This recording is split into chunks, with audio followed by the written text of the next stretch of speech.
My sister stood in court, holding my husband's hand as if she deserved to stand beside him. Silence fell over the courtroom before she spoke. "Push or step aside." Her voice didn't tremble, and neither did mine. My parents approached her side in the corridor, already choosing their version of events. I felt their gazes fixed on me, waiting for me to break down, waiting for me to accept the humiliation they had decided I deserved. Instead, I looked at them all and smiled. They had no idea what was about to happen next. People like to assume I've always been the quiet girl, the sensible daughter, the reliable sister, the woman who only raises her voice when absolutely necessary. And perhaps that was true in the past. I built my life on a foundation of stability and logical routines. Morning coffee at the same nearby cafe. Reviewing reports before sunrise. Evenings spent relaxing with a book instead of a screen.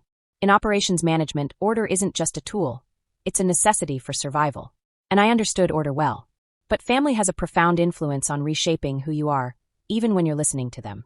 Sabrina grew up as a girl who could cry to get over any problem. If she dropped a glass, she cried. If she was caught lying, she cried uncontrollably. My mother would hold her close, as if she were made of sugar sponge. My father would sigh and ask me, "Can't you be kinder to your sister?" I was the one who swept up the spill, cleaned up the mess, and stepped aside so she could shine. This became our pattern. I would clean quietly while she sparkled brightly. Dylan entered my life years later, drawn to the serenity I possessed as if it were a part of me. He once told me, "You make everything seem coherent." For a long time, I thought that meant something sacred. Perhaps it did, until the day my composure became something he used against me. Proof that I wasn't feeling enough, that I was distant, that Sabrina was simply more expressive. It's funny how words can become excuses when you need them most. The change was subtle at first. Whispered conversations between them in the kitchen when they thought I was asleep. A shared laugh that went on for too long. Sabrina showing up at our house just to talk, but staying past midnight.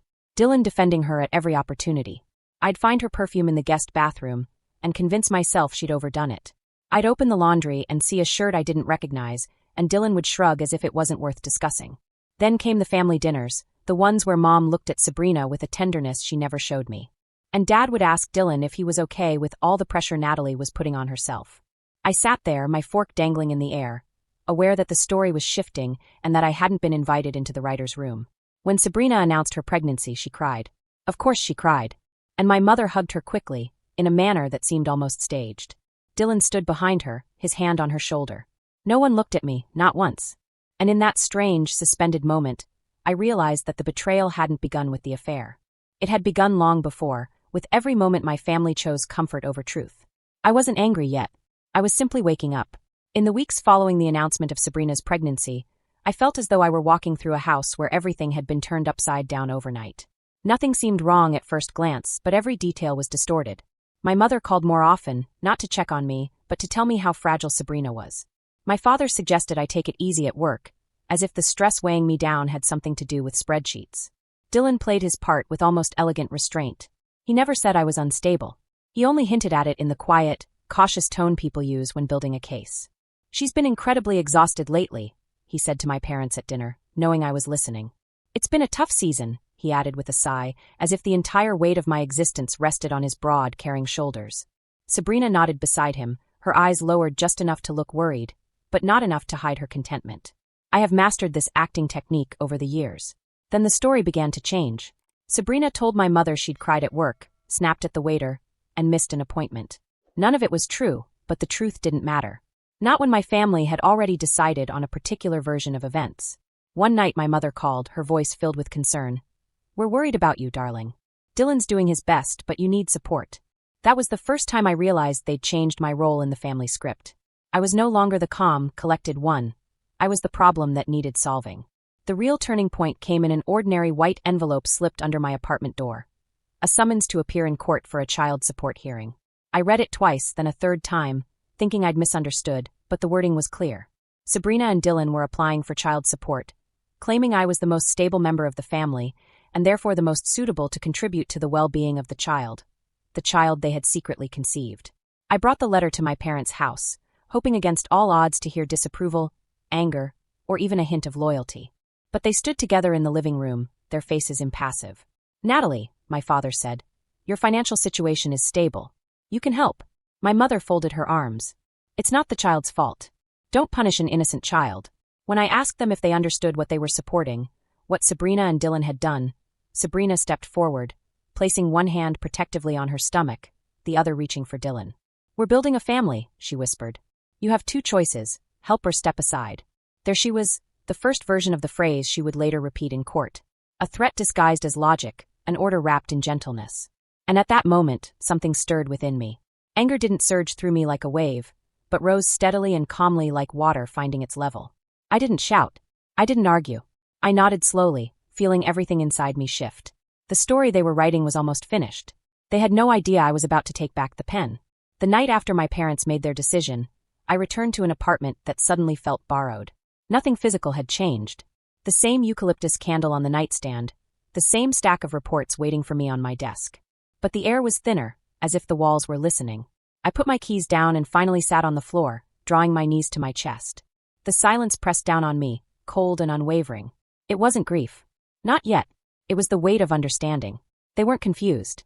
They weren't misled. They had chosen the easier narrative, the one where Sabrina was weak and helpless, and I was tough enough to bear the burden of others' mistakes. I stayed there for a long time, staring at the pattern of light creeping across the floor from the street lamp outside. Eventually, my breathing became regular. The breakdown was quiet, controlled, just as my family had always expected me to appear strong. But something had shifted beneath it. Something sharp. When I finally got up, it wasn't to cry. It was to work. I pulled out my planner, my phone, my laptop. I started scrutinizing everything.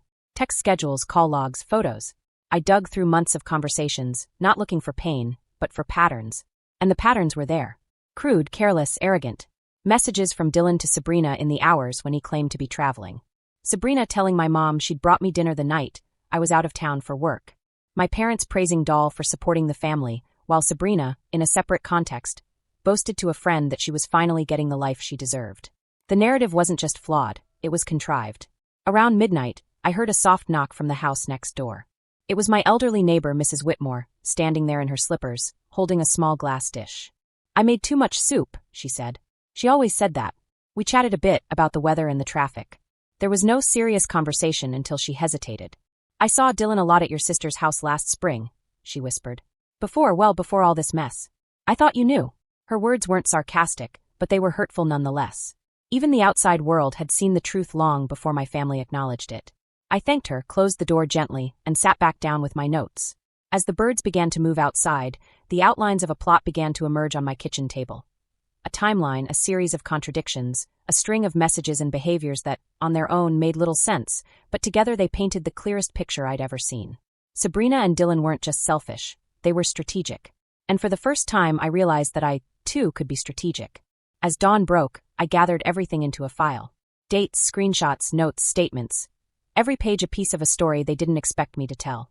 Later in court, they'd see that file and mistake it for hesitation. But the moment I closed it, when my fingers touched the edge of the paper and a sense of peace washed over me, I felt something I hadn't felt in months. Control. I looked at the file and let out a deep breath. Then I smiled because the story was now mine. The courtroom had a faint scent, a mixture of old paper and polished wood, the kind of place meant to inspire awe by reminding you of the countless lives that have passed within its walls. I entered alone, my file tucked under my arm, the echo of my footsteps reverberating through the hall like the final countdown of a metronome. Sabrina and Dylan were already inside, seated together at the prosecutor's table. She held his hand, her thumb tracing his knuckles in small, triumphant strokes. When she looked up and saw me, a faint smile touched her lips. She wasn't nervous, she wasn't guilty, but rather her smile was confident, like someone who believes the finish line has been crossed. My parents sat behind them, leaning forward as if to endorse their version of events. My mother gave a curt nod. My father didn't even look at me. The judge entered, and silence fell over the courtroom. We stood and sat, and the hearing began. Sabrina's lawyer spoke first. Her voice was like polished marble, smooth, firm, steady. "Your Honor," she said, "this case is straightforward. The child was born into complicated family circumstances. Ms. Natalie is the only one with a steady income and long-term financial stability. She has been part of the support scheme, and we are requesting a formal contribution to ensure the child's well-being." I didn't catch my breath, but my fingers tightened slightly on the file. Sabrina didn't look at the judge when the lawyer spoke. She looked at me, as if she expected me to break down at any moment. Dylan cleared his throat dramatically. "Natalie knows we're only trying to do what's best. She knows. She's always been responsible. Responsible, not betrayed, not wronged, just responsible." It was a little funny. Then Sabrina stood up. She intertwined her fingers with Dylan's and faced the judge with a trembling lower lip. "We're not asking for much. Just help. My sister understands the responsibility of family. Or at least she used to." From behind her, the mother whispered in agreement. "That's right." The judge turned to me and said, "Ms. Natalie, do you have a response?" This was the moment Sabrina had been waiting for. The moment she expected me to break down, to back down, to apologize for things I'd never done. The calm, understanding sister. The girl who would clean up the broken glass while she found solace. Instead, I reached for my file and stood. Before opening it, I looked directly at Sabrina. She simply smiled. Her expression wavered almost imperceptibly. Then I opened the file. "Your Honor," I began, "I have a response, and I'd like to start by going into some detail." I placed the first page on the table. A series of printed text messages, complete with dates, times, and locations. These are Dylan's messages to Sabrina during the hours he claimed to have been at work. Dozens of times over several months. The judge adjusted his glasses. Sabrina's face paled. I continued, placing the next sheet on the table. "These are screenshots of Sabrina telling my mother that I broke down in tears at work on a day when I was traveling to a conference in Seattle. Here's the itinerary with the timestamp." My parents looked at each other, confusion, doubt, a flicker of something that was no longer certain. "This is taken out of context," Sabrina whispered. I didn't look at her. I wasn't finished. "This is a statement from Mrs. Whitmore, my neighbor, confirming that she saw Dylan regularly visiting Sabrina long before our marriage ended. And here, I placed another sheet of paper, is a text message from Dylan to Sabrina after one of those visits, saying, 'Natalie better thinks we're helping her.'" I heard a gasp behind us. Dylan jumped to his feet. "This is private." The judge raised his hand. "Sit down." I opened my notes again. "Everyone here assumed their story was the only one," I said quietly. My voice wasn't raised, and it wasn't necessary. I read the dates showing when Sabrina had told my mom I was unstable, juxtaposed with videos of me giving a departmental presentation that same day. Calm, composed, nothing like the persona they'd created. I read aloud every time Dylan had told my parents I was losing my temper or withdrawing, paired with messages reassuring Sabrina. "It's working. They think she's losing her mind." Sabrina's eyes filled with tears, but not tears of sadness. It was panic, raw and spontaneous. Dylan's face flushed red. "Natalie, stop." "That's exactly what it is," I replied. I took out the last page. It wasn't sensational, it wasn't explosive, it was simple. A timeline color-coded, neat, unambiguous. I said, placing it gently in front of the judge. "This is the communications audit report, summarizing the months of manipulation leading up to today's hearing. It shows deliberate distortion, a coordinated narrative, and attempts to exploit family pressure for financial gain." A heavy silence fell over the room. Then the judge leaned back slowly. Turning to Sabrina and Dylan, he said, "We deny your request for maintenance. In addition, this court is concerned about the pattern of deception that has emerged here today. You may face further review for misuse of legal procedures." The mother gasped. The father mumbled something unintelligible. Sabrina clung to Dylan's arm. Dylan stared at the floor. They both looked small. Then it happened. The collapse, the disintegration, the panic that had been building up deep inside them, suddenly erupted with a deafening roar. Their faces paled, then they screamed. Not the screams of a horror movie nor the dramatic moans, but simply the desperate gasps of people who had finally realized that the truth they had buried had claws. And today, it had returned to reveal the truth. I closed my file quietly, as if closing a chapter of a book I'd read over and over again. The bailiff called for order, but there was no going back. Not for them. Not anymore. I turned, straightened my jacket, and left the courtroom without looking back. I didn't need to. I already knew the course of the story had changed irrevocably. Outside the courthouse, the air was different, cooler and clearer, as if Portland itself were breathing with me. I didn't rush. I didn't check if anyone was following me. Finally, the world fell silent. Behind me, I could still hear the echoes of raised voices. My parents demanding answers, Sabrina sobbing, Dylan insisting things weren't meant to be this way. But none of it belonged to me anymore. I walked slowly down the stairs, feeling each moment settle into place. Not a victory, not revenge, just liberation. And for the first time in years, I felt my body was entirely mine. My breath, my choices, my future. My phone rang once. A message from my mother. We didn't know. I didn't answer. Some truths don't need an audience, and some betrayals can't be repeated. On the corner, I waited for the traffic light, watching the leaves fall onto the sidewalk. I wasn't moving away from her. I was returning to myself.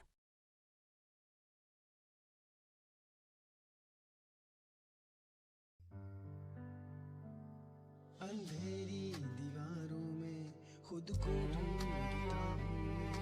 गए जो दिन सहाने थे उन्हीं को सोचता हूँ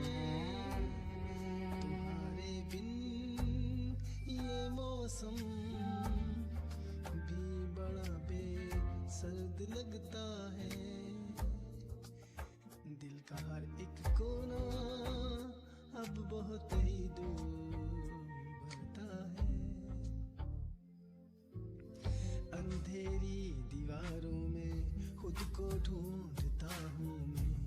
ये जो दिन सुहाने थे उन्हीं को सोचता हूँ मैं।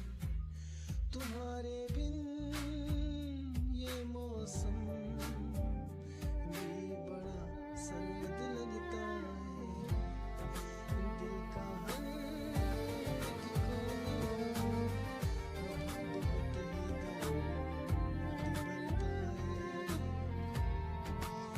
मेरे साए भी मुझसे अब जुदा होने को कहते हैं। तुझे खोने की राहों में ये आंसू बहने लगते हैं। कहाँ जाऊं कहाँ ढूंढूं मेरा वो साजो सामा तो मेरी हर एक तमन्ना तू। मेरी रूह का मकां तू। लकीरों में नहीं लिखा जो तुमने ख्वाब देखा था। वफा की इस कहानी में फकत एक गम ही लिखा था। सितारों से भी पूछता है पता तेरा कहाँ होगा। मगर खामोश है दुनिया कहाँ मेरा जहाँ होगा। बस एक बार मुड़ के देख ले मेरी बेबसी की सूरत। मुझे है आज भी तेरी वफा की सख्त जरूरत।